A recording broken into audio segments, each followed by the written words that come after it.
Hey everyone, we are here today with Arielle Creager, and she is a pre and postnatal personal trainer and nutritionist. So that's a whole mouthful. And she's the owner of Empower Wellness. Thank you for coming on today. Of course. Thank you so much for having me. I love talking with you, so I'm excited. Same, same. Tell us a little bit about how you got started in this field. Were you a personal trainer and then you decided to specialize in pre and postnatal fitness, or did you come to this because you were just passionate about working out with pregnant people? I think just a long story short, kind of quick dive into my medical history. I had chronic lung congestion that it was not figured out for about 12 years, which is a whole story amongst itself. But I developed this like fire to be I hope I can say this, but be badass and prove people wrong. And I adjusted my lifestyle. I started, sleeping more and eating cleaner, and I felt a lot better. So that kind of is where this background of like proving people wrong and being contrarian, but in a positive, like empowering way. So that's where that is something separate. I was dancing professionally. I knew I wanted to go into nutrition in the long term. And in the interim, when I kind of burnt out from that life, that one, past life, I it made sense to me. I love movement. I am passionate about wellness and helping people feel better because movement helped me feel better. So I went into personal training. And then, years go by and my friends start getting pregnant and they stop moving as much. There's a lot of fear and uncertainty. And I was like, oh, like bingo, wait a minute. Let me help women feel strong and feel empowered and not be fearful in what you're doing is inherently so powerful and you are so strong. And I feel like there's this disconnect. And so I was just seeing this disconnect, being like, wait a minute, you're about to grow a human, but you're scared to move your body. That doesn't make sense. And you're going to give birth, So which is very yeah, physical. I mean, the program I did was talking about how, obviously labor can look very different for everyone. But if you're doing, you know, e- if you're going through any kind of labor, it's a whole workout, a very long one. And all of pregnancy, they say is like running a bunch of marathons. Yeah. So They- it just like trickled down. It's like, oh, I want to do wellness. Oh, I want to do personal training. Oh, wait a minute. This would be so fun and I feel so driven to help these women. So that's how I ended up kind of getting into this niche. That's amazing. I love that. I I also really love that you're so passionate about working out during pregnancy because I feel like a lot of people think that you can't. There's a lot of fear and misinformation out there, and Yeah. you are very strong during pregnancy. I mean, I Yeah. had a client that ran 2 miles the day she gave birth. Like I It's have a lot of amazing. like powerlifting people through their whole pregnancy, and and I ask them how they're feeling, and they're like, I feel pretty good. Yeah, I'm working That's out. great. I'm getting my I sleep, mean, drinking enough water. all the things that, 'cause some things are out of your control about how you feel, but those are variables that you can control and optimize so that, you're feeling pretty good, hopefully. Yeah, absolutely. And And do you also work with postpartum? Do you work with people through the I post? do, yeah, absolutely. I think I mean, they're two different populations, but there's a lot of similar overlap in terms of core strength, pelvic floor health. One you're preparing, one you're healing. So there's a lot of overlap. I think one of the biggest differences is mental headspace. It's very hard especially depending on how your pregnancy was and your labor. There's psychological barriers, there's time barriers, there's energy barriers that are very different than prenatal. If you were going to give us some basic overview, when would you say people should start working out in postpartum? Or what does it look like during each stage of working? Yeah, that's a great question. I think one overarching thing that I would say is listen to your body. I love lifting weights, and I was cleared. I had a very challenging pregnancy. I delivered early, so I was actually cleared pretty quickly to be able to move my body. And I did not want to. I had been on bed rest. I just wanted to walk again. I was so excited. So I think it's really, I didn't lift weights probably for 2 months because it just didn't feel right. Now, I'm back to it. But a big thing is just listening. What is your body telling you? What is your body like thirsting for right now? And if it's not what you used to do and it's something different, but I think overarching, it is very important to move. So, there's the 6 week mark, right? That's when you're, but it depends. One thing that I think is overlooked by OBGYNs is diastasis recti. So if you have a severe separation, your comeback is going to look much different and much slower than someone whose is less severe. And I think the stats are like 85% of women have some level of separation, like 65 to 85. So I think that determines your time, your tempo of coming back. But it's always like breath work, connecting with your core, especially if you've had a C-section. A lot of that's like, there's one move called bird dog, but that's like a very common one where it's like you're on your hands and knees, you got your opposite leg and arm out. And it's very simple, but you need to connect with your core to be able to do all these other movements. And then being able to progress from there, starting lighter. It depends what you were doing. If you were that person running 2 miles the day you give birth, maybe you're running at 6 weeks. But really, really important is just to work through that foundation and make sure that foundation is strong. It doesn't matter what your movement preference is. It sounds like it's kind of a healing through movement during postpartum too. And I think that's really important to note because, you're right. You're not just going to be like, okay, 6 weeks, let's go for a run. You do Hmm. need to bring the core back together. And if you aren't in alignment, then your workouts aren't going to be effective either.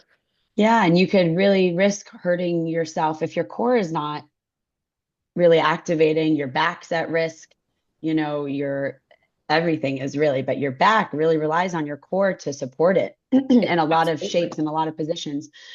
And being able to feel its core and breath and pelvic floor, if someone tore, for example, like 6 weeks is not your marker, Right. and Right. and so 6 weeks is just six is just a number. Totally. Totally. I think that's really important that people need to listen to themselves and Absolutely. And if you're feeling good 2 weeks postpartum, there's no reason not to start with breath work and that core connection. absolutely. Absolutely. I know from my massage clients, like when it's postpartum, the amount of low back stiffness and tightness and everything in the back, like if the core can't snap back, the Hmm. back is going to have to take over. Somebody has to take the load, right? Hmm. A child, you're cradling, you're holding, like whatever muscle group is able to take over will take over. So I love that you're Hmm. pointing out that you could get injured if you're not progressing in the right way, which I think is Yeah. why it's so important to work with someone like you, who knows this population and knows exactly what happens. So talk a little bit about nutrition and how that plays a part, because I kind of feel like you can't really talk about one without the other. And there's so many people out there talking about trends or this week we're doing coconut oil, the next week we're, no sugar, no fat. So can you Yeah, dispel a few of those myths and talk about nutrition? absolutely. I think I'll do it more of like a holistic for women's wellness sense. There's like a lot with pre-postnatal, which is a whole other more prenatal with nutrition. I guess what I'll say about that, what's really important is just eating a balanced diet, getting your healthy fats, getting your choline and folate, your leafy greens, and protein, protein, protein, protein. Everything is protein. So I don't know if there's any myths to dispel there in terms of like the importance of just eating a balanced diet. I think weight gain is something I don't know if that's a myth or just a fallacy. Everyone's body is different. I have a client whose doctor told her to go see a nutritionist because she was a personal training client because she gained a lot of weight in a certain amount of time, but that's just what her body needed. So I guess the myth there is that that these numbers apply to everyone. That's a myth. A couple other myths. There's so many myths out there.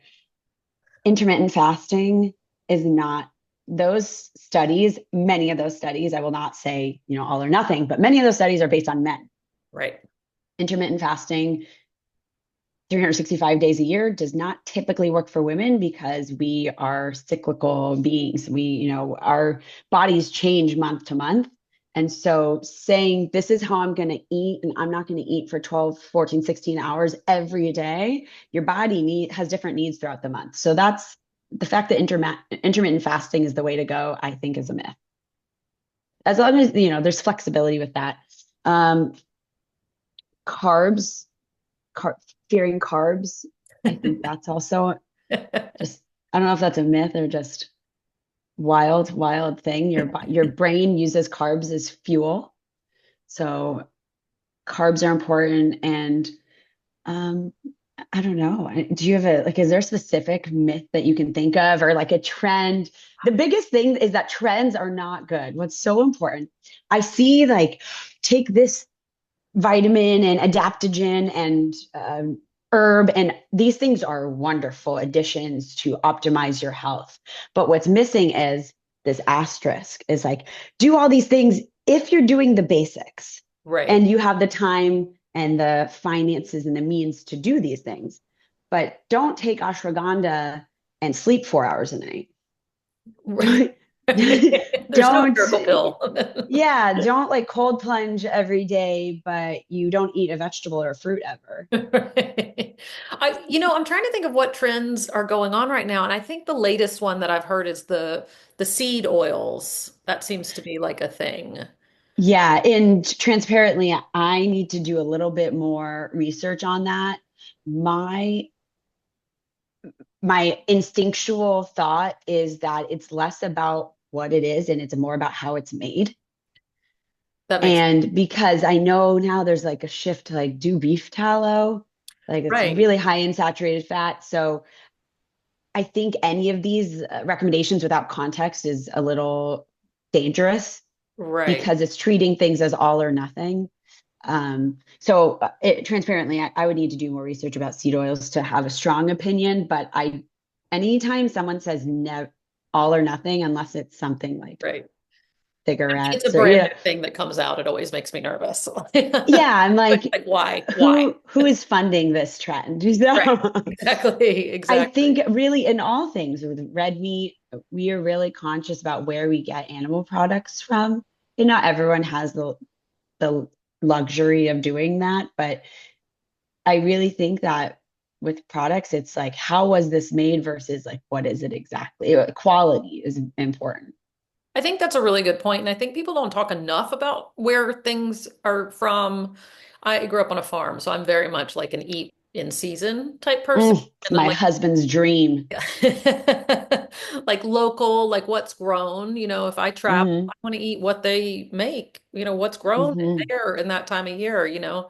And I don't want to eat exotic fruits here that have been imported in that, are going to be this big when you go to the country. Yeah.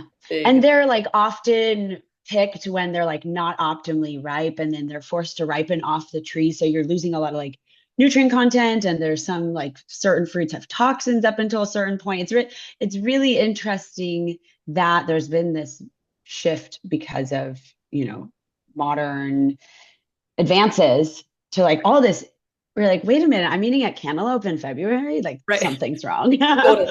Just because we have access to everything doesn't mean we should use it. 100%. Yeah, I love it. So when you have clients for personal training, do they automatically get nutrition information? Do you work with that? I would imagine it would be kind of hard to separate one from the other. You would think it is hard to separate, but I have some overlap, but sometimes it's too much to take on at once. And a lot of what I preach is sustainability. So if you are ready to get your fitness and your nutrition all done at the same time, then that's where I can help with both. Otherwise, some people need to take baby steps because otherwise that's why I like diets and anything that's very restrictive or 75 hard. That there's a lot when there's a lot of things, it's hard sometimes to stick with it. But I obviously, when I have my PT clients, if they have questions on nutrition, if they're feeling nauseous that day, here are things that you could use. I'm an open book and I want people to be successful. So I'm not going to gatekeep. Definitely. um, but it really depends where the client is at. Maybe they already work out on their own and they only need help with nutrition or vice versa. That's so cool. Is there anything out right now, like products for pregnancy or postpartum that you're just really loving? Is there something? I know there's like Yes. a ton of Oh vitamins. my gosh. I know. It's like, wait, let me look at my desk. What do I have here? First and foremost, and I hope she watches this, but we natal, Love we the natal. prenatal, like love. Roni and I Vita are amazing humans. They're amazing. I hope they see this. I'll send it to And them. so I went to I got my master's in nutrition. I have the MTHFR mutation. So I have my methylated, optimized folate. I have this. So, when I got pregnant, every doctor's like, "Oh, are you taking a prenatal?" I'm like, "No." And they freak out. I was like, I take my 8 different vitamins because I know the amounts that my body needs. And as I got further along in pregnancy and I met Ronit and Vita, I was like, "Oh, this is way too much work." And especially postpartum with a baby, way too much work. Yeah. And I'm still taking my prenatals because I know it's research backed. They have the right amounts of everything. It's quality. It's sourced. The vitamins are in the optimal form. So that's a big one. I recommend we natal to my clients all the time because a lot of prenatals out there don't have enough vitamin D, don't have the form that your body can use the best way. When I was in the hospital pre-baby, they were trying to give me, I won't say the brand, but it was a terrible prenatal. Terrible as in not good quality of ingredients, not the right forms of the ingredients, not the right amount of the ingredients. So, anyways, I can talk about prenatal. That's my biggest one. Um, I would have to think I love Pure Mama. I use the belly oil and I could compile a list probably, Yeah. but those are some, oh, Earth Mama. Earth- That's the nipple butter and all those things, right? Yeah. Yeah. They That kind brand of I have have, everything. they have Earth Mama everything. Organics, I think is, Earth Mama, yep, yeah. they have Teas, everything. lots of good teas. They have the nipple butter. They've got, I mean, kind of everything you need. They're like They a, have everything. I think I have their teas and their nipple butter and everything in between. So I'd say those are 3 brands, and I'm sure there's more, but those are the 3 off the top of my head that I recommend to my clients. yeah, that's great to know. I'm always curious because, there's so much stuff out there and like I love to hear from somebody who's actually a nutritionist. Yeah. And one thing I would say I learned is that there are a lot of brands with a lot of integrity, obviously, but also depends like in terms of baby stuff. So Leo has Cradle Cap. So we use unscented, even if it's the scent and the oil is from a good source, sometimes unscented, everything's very nuanced. So it's hard. I think that the perinatal parenthood industry is rude. I think it's too much. If you walk into the this Babyless Yeah. store in LA, I have clients that tell me they come out crying because it's so overwhelming Yeah. and there are so many options and you feel pressured to make the right decisions. And so it's helpful to have people like you and me and everyone in this community say, "Hey, what probiotic should I get? what what bassinet did you use?" Because Right. there's just you get decision fatigue. Absolutely. Absolutely. And that's why I love that some of these companies do have like their board of directors has practitioners on there Hmm. because it is important that these are quality products and not just Hmm. marketed because anybody can start a business, and Yes, say that it's the best out there and throw a lot of money behind marketing and make it really shiny and pretty. absolutely. And Yeah. then if someone has a bad experience with I don't know, whether it's a prenatal or a multivitamin or an oil, then it's kind of a turnoff from going forward and doing research to find one that's better. So yeah, you kind of have to like sift through the baloney. Yeah, I agree. And then one more thing, I am kind of curious about the nutrition title of being a nutritionist. So what is your educational background? Because, Yeah. and also can anyone claim to be a nutritionist? I know there's a lot of influencers out there that are saying, giving advice, but what does it mean to be designated a nutritionist, and what is your educational background?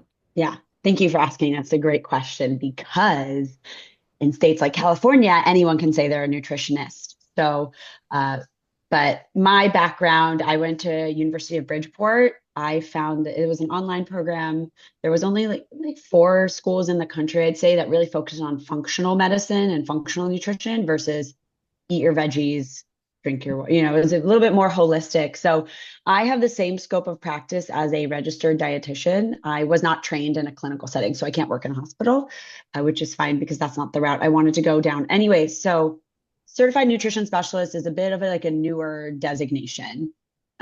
So we're slowly getting more visibility, but to become a CNS, I have to get 1,000 hours. So I'm currently in the middle of my program. I have a supervisor.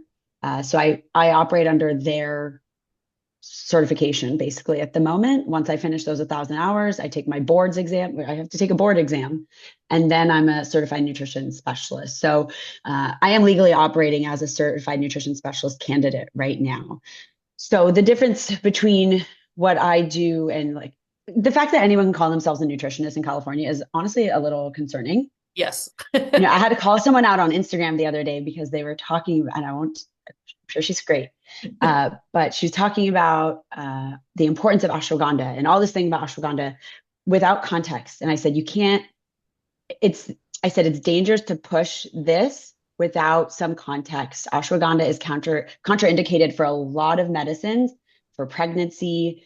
It can affect neurotransmitters. So, anyways, I was just like, oh, and I just gotten off a call about how ashwagandha is so good but so challenging because there's so much contraindication. So, point being, it's dangerous that anyone can call themselves a nutritionist, but it's good because in California, I actually have to get physician referrals to practice medical nutrition therapy. I can read labs, I can recommend supplements, and that's what sets me apart. That is completely illegal for someone who just calls himself a nutritionist.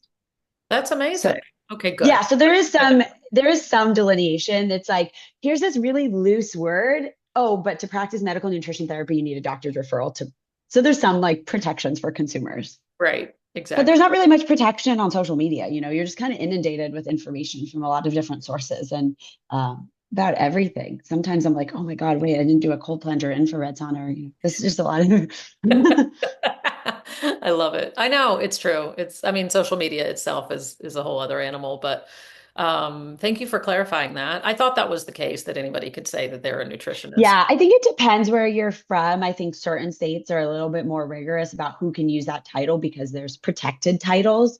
California just happens to be very loose with it. And there's probably a handful of others with who can say, call themselves a nutritionist. But there are some states where nutritionist is a protected title, and you can only call yourself that if you're an RD or a CNS or, I think there's like licensed dietitian nutritionist. Okay, that makes Mhm. sense. Mhm.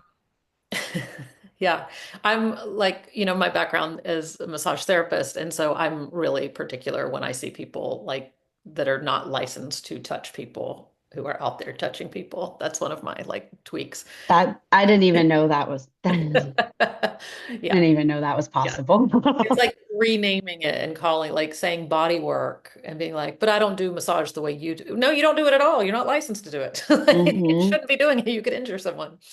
So, You injure someone, and there's a lot of value in education, like a proper education. Sometimes it's overrated, but sometimes like it's really important to have that education background because I don't know, when you're working with people's bodies, it's I don't know, you want to be helping them and optimizing and coming from this place of education and proper information. absolutely. And just like you're talking about ashwagandha having contraindications, like if you're just going, oh, ashwagandha is great for everybody, like not necessarily, nothing is great Hmm. for everyone. Hmm. So, yeah, I think it's so important. That's Um, always a big red flag for me when it's like, this is good for the everyone, cure whatever all. this is. Yeah, cure all. I'm like, where's my red flag? Yeah, totally. I mean, you can even have too much water and we all need water, but you can Hmm. have too much of it. So Hmm. that's great. Well, now that you've given us all this great information, tell us how people can find you and work with you. Give us some social media handles, website. Absolutely. Okay, my website is under construction, but I'm going to give it anyways because it should be up in the next 2 weeks. Great. It is empower, EMPWR, wellness.net, empowerwellness.net. You can reach me at Arielle, Arielle, at empowerwellness.net. My Instagram handle is Arielle __ because one was taken. Hope, HOPE, that's my middle name.